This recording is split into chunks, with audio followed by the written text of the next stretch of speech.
Je viens d'aller voir Dragon. Venez, on joue au jeu des 7 différences.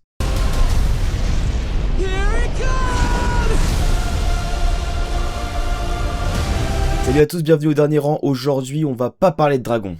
Enfin, pas que parler de Dragon. Le film est littéralement un copier-coller, plan par plan, dialogue par dialogue de l'œuvre originale. Qu'est-ce que vous voulez que je dise sur le film? Donc du coup, j'ai décidé de faire une vidéo sur les remakes live-action Disney et DreamWorks, du coup.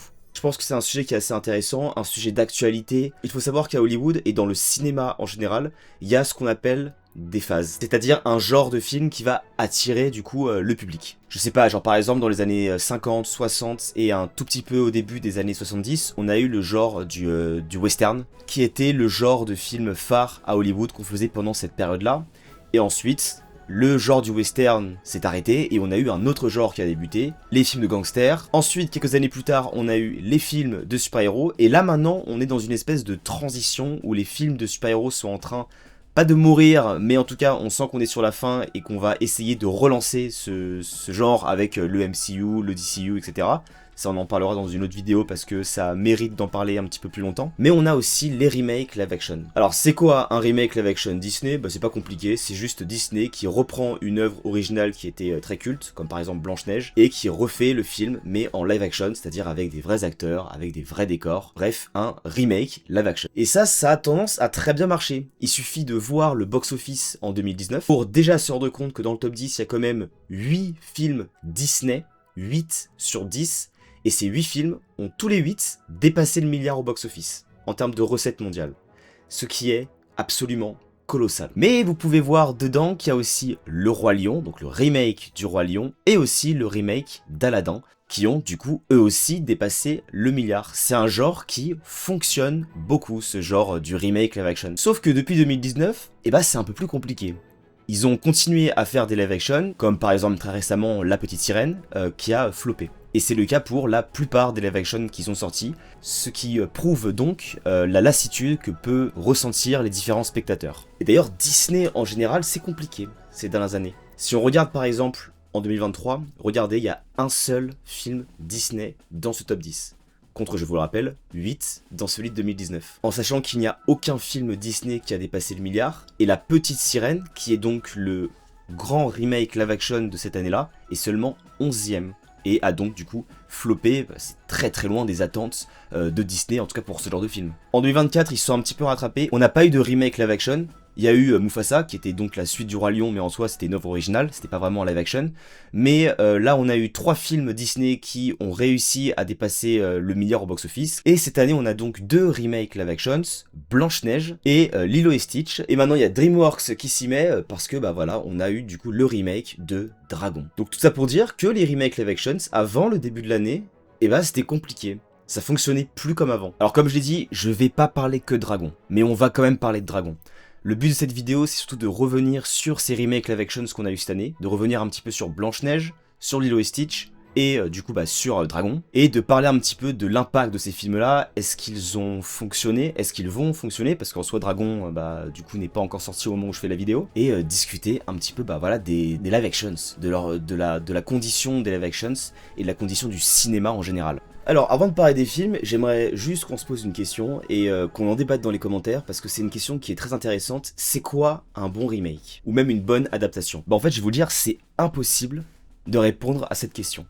Parce qu'on va tous avoir des avis différents et je pense que personne n'est éligible à avoir la véritable réponse. C'est juste subjectif. Il y a des gens qui vont dire qu'une bonne adaptation ou un bon remake, je vais les mettre dans le même sac, même si on peut ne pas les mettre dans le même sac et avoir des avis différents par rapport à l'un et à l'autre, mais en tout cas on peut dire qu'un bon remake c'est un film qui va être extrêmement fidèle à l'original et qui va faire la même chose, et d'autres diront non, l'objectif c'est de faire différemment, justement, créer autre chose, de faire de l'originalité quitte à ne pas être 100% fidèle à l'œuvre originale. Mais moi je vais vous donner mon avis, et vous allez me donner votre avis dans les commentaires. Mais pour moi c'est clair et net et c'est très simple, je veux que le remake change, je veux qu'il soit différent de l'œuvre originale. Je ne comprends pas les remakes ou les adaptations qui font exactement la même chose que les œuvres originales.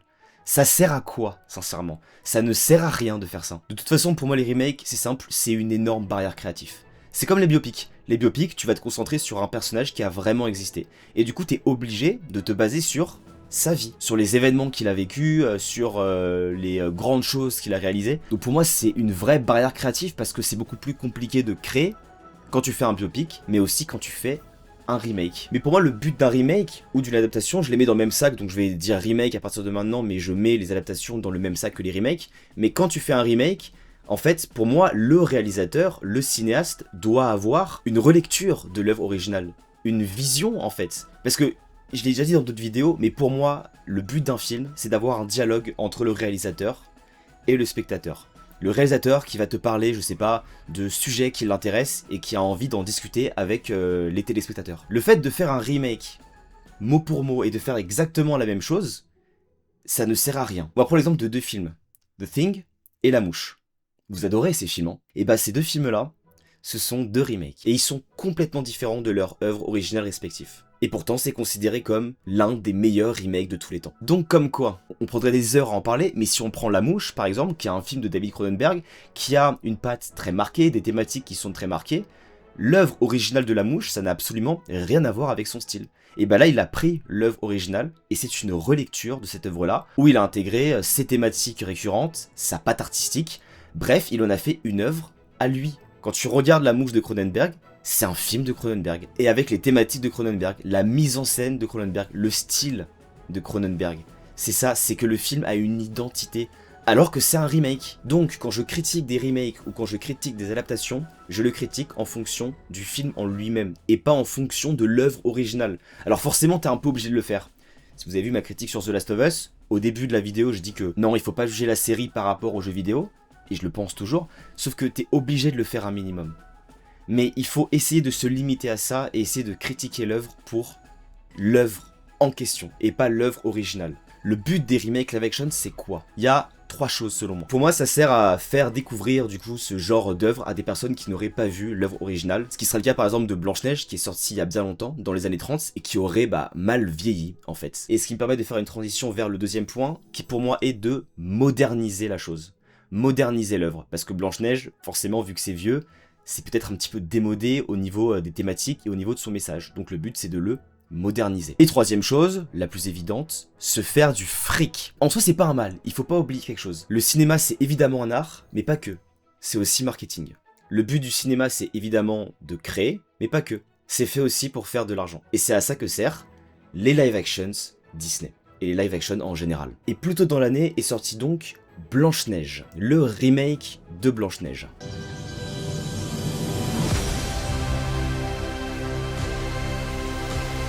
Et le problème de ce film, c'est que rien ne marche. Je sais pas comment c'est possible, je sais pas comment ils font, que ce soit les choses qu'ils ont gardées de l'œuvre originale ou les choses qu'ils ont ajoutées, parce que au moins il y a un effort qui est fait, il y a des choses qui sont nouvelles dans ce film-là, mais ça ne fonctionne pas. Si par exemple on prend les chasseurs, ils ont ajouté des personnages, donc ils ont ajouté des chasseurs dans le film. Le problème c'est que si tu ajoutes des personnages, donc un groupe de personnages, tu vas avoir plus de personnages à l'écran, donc plus de personnages à développer, et donc moins de temps à les développer. Ce qui fait que non seulement les chasseurs ne sont pas développés, mais les nains ne sont pas développés non plus.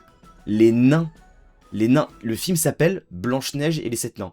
Quoique le film a été renommé et maintenant c'est juste Blanche-Neige. Le film est écrit par un cul. Non mais je suis désolé, je suis obligé de le dire. Il se passe des choses qui n'ont absolument aucun sens dans ce film. Il est vide, il est fade, il est nul. Le film est nul. Il ne développe rien. Que ce soit les personnages et que ce soit la relation entre les personnages. Même la relation entre Blanche-Neige et son copain, je sais plus comment il s'appelle, son prince, n'est pas développée dans le film. Mais ce qui est littéralement un problème, quoi. Tes personnages principaux ne sont pas travaillés. Il y a un problème dans ce film. Et de toute façon, le film s'est planté. Alors, pourquoi il s'est planté? Déjà parce que le film est nul, ça, on est d'accord, mais c'est parce que le film a eu énormément de casseroles au cul, énormément de scandales au cul même, on en parlait même un an avant sa sortie, mais il y a plusieurs problèmes, bon après je pense que vous connaissez les problèmes qu'a eu le film. Parmi eux, on peut citer très rapidement le problème avec les nains qui ne sont pas interprétés par des vrais acteurs, par des hommes de petite taille, mais pas que, il y a aussi le fait que Blanche-Neige est interprétée par Rachel Zegler, qui n'est pas de couleur blanche, alors que dans l'œuvre originale, ils disent que Blanche-Neige est blanche comme neige. Bon, en soi, ça c'est la critique un petit peu conne, parce que si tu regardes le film, dès le début du film, il justifie ce truc-là. En fait, dans ce film-là, Blanche-Neige, elle s'appelle Blanche-Neige parce qu'elle est née pendant une tempête de neige. Mais après, que ce soit une actrice qui ne soit pas blanche, qui incarne le rôle de Blanche-Neige, franchement c'est pas très grave. Et en plus de ça, il y a aussi le fait que Rachel Zegler et Gal Gadot ne peuvent pas se voir, étant donné qu'elles ont des penchants politiques complètement différents, notamment dans le conflit israélo-palestinien, vu qu'on a Rachel Zegler qui défend la cause de la Palestine et Gal Gadot qui défend la cause israélienne. Donc même pendant la promotion, ils ne pouvaient pas se blairer, ils faisaient leur promotion de leur côté. Bref, c'était un enfer ce film-là, jusqu'à la promotion, c'était très compliqué, et il s'en est jamais relevé vu qu'il a, il a pas réussi à atteindre le score au box-office attendu. Et ensuite, on a eu Lilo et Stitch qui est arrivé.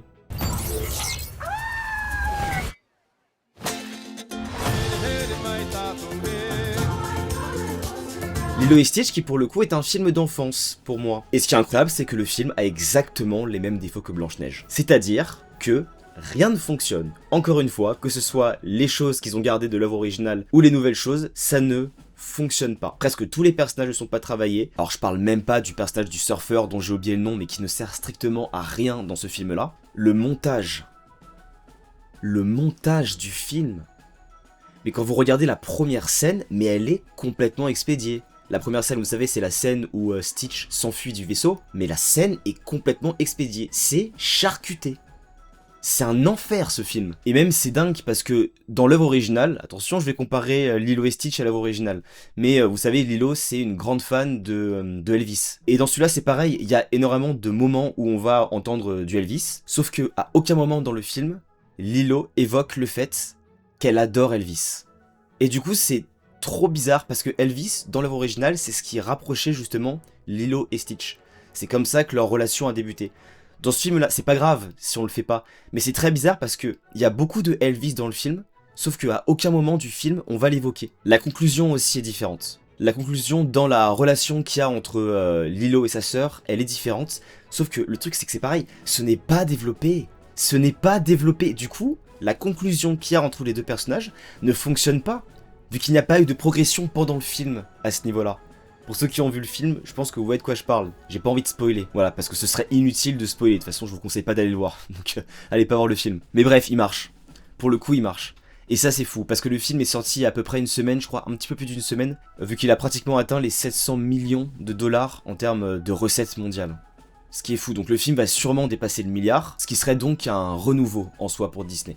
Parce que après avoir eu du mal à ressortir un remake live action qui fonctionne, là ça leur ferait beaucoup du bien que Lilo et Stitch fonctionne et dépasse le milliard et qu'au final ce soit l'un des films qui est le mieux marché de l'année quoi. Et comment ne pas parler de Dragon? Putain, Disney qui fait des remakes live actions inutiles qui sont nuls à chier, et il y a DreamWorks qui s'y met quoi. En adaptant du coup Dragon, qu'ils ont fait plan par plan, dialogue par dialogue, c'est le même putain de film que l'œuvre originale. Ça sert à quoi? C'est la même musique, c'est les mêmes plans, c'est les mêmes dialogues, c'est les mêmes personnages. Il y a presque rien qui change.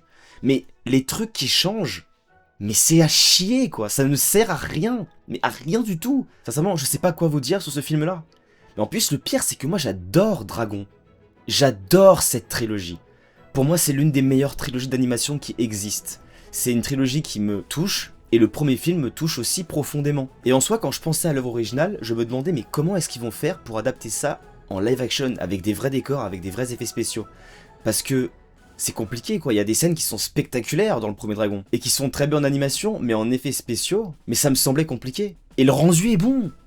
Les effets spéciaux sont bons en général. Pas tout, il y a des trucs qui sont ratés, il y a des plans qui sont moches, mais globalement, les effets spéciaux, les dragons, tout ça, c'est vraiment bien foutu, les décors sont bien foutus, il y a un travail qui a été fait à ce niveau-là, les acteurs sont bons aussi. Mais c'est le même film, c'est le même truc, ça sert à quoi? Enfin à se faire de l'argent du coup, évidemment. Mais je veux dire d'un point de vue créatif, ça ne sert à rien du tout. Et le pire c'est que je suis sûr que le film va marcher. J'en suis persuadé, je pourrais mettre ma main à couper que le film va fonctionner. Je sais pas s'il va dépasser le milliard, mais en tout cas il va être rentable, ça c'est une certitude, et vous pouvez vous attendre à ce qu'on ait un deuxième Dragon, puis le troisième Dragon. Et ça va être les mêmes films. Mais c'est pas fini en plus, hein, parce que la suite c'est quoi après? Et bah ils prévoient de faire Vaiana aussi en remake. Vaiana qui est sorti il y a à peine 10 ans. Parce qu'il y a ça aussi, j'en ai pas parlé, mais Dragon il date de 15 ans. Ils ont réadapté un film qui est sorti il y a 15 ans. Pour Blanche-Neige, en soi je peux comprendre, 1930, le film va avoir 100 ans dans pas longtemps.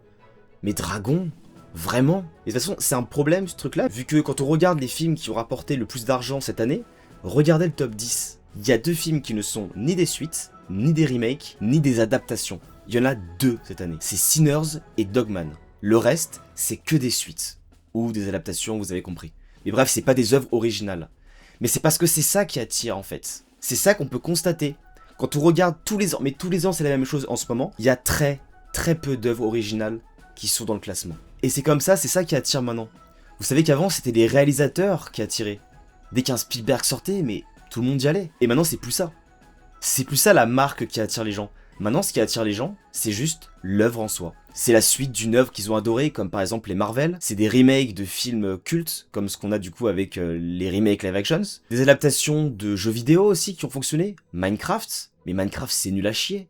Vous avez vu le film? Il est nul à chier ce film. C'est l'un des pires films de l'année. Et pourtant c'est un film qui va sûrement dépasser le milliard. Mais c'est parce que c'est Minecraft.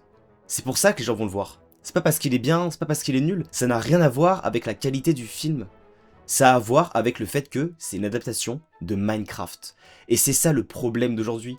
C'est que c'est plus le réalisateur ou l'acteur derrière la caméra qui va attirer. C'est juste l'œuvre en elle-même. Qu'est-ce qu'elle adapte en fait? Parce que les gens ont besoin de leur doudou. Alors c'est la faute d'Hollywood qui font de moins en moins d'œuvres originales. Mais c'est aussi notre faute à nous quand même. Parce que c'est nous qui allons voir ce genre de film. Dans la plupart du temps, dès qu'il y a une œuvre originale qui sort, elle ne marche pas en salle. Donc voilà, c'est nous. C'est nous aussi le problème. C'est pas que Hollywood, c'est pas que les studios de production. Et je vous jure, genre, j'ai écouté quelques critiques de Dragon, et il y en a qui disent que c'est l'un des meilleurs remakes live actions qu'on ait eu. Mais c'est le même film. C'est ça que vous voulez? Le même film à chaque fois? Il suffit que le film soit exactement un copier-coller de l'œuvre originale pour que ce soit l'un des meilleurs remakes live action? Vraiment? On en est là, vraiment? Moi je suis inquiet. Moi je suis inquiet. On n'a pas parlé aussi de ce qui se passe avec Marvel, mais on le fera dans une autre vidéo parce que c'est un sujet qui est très intéressant, et c'est un sujet qui est aussi inquiétant que ce genre de choses. Que les remakes live actions. Qui recommencent à être appréciés et les gens continuent à aller les voir. Et j'en fais partie. Parce que je suis allé voir Dragon, parce que je suis allé voir Lilo et Stitch, et parce que je suis allé voir Blanche-Neige. Mais c'est quoi la suite? Ils vont adapter Shrek, c'est ça? Et après on va avoir des remakes Pixar? En fait, plus on avance, moins on crée au cinéma. Et c'est ça qui est dommage. Bref, dites-moi ce que vous en pensez dans les commentaires, ça m'intéresse beaucoup, et je vous dis à la prochaine.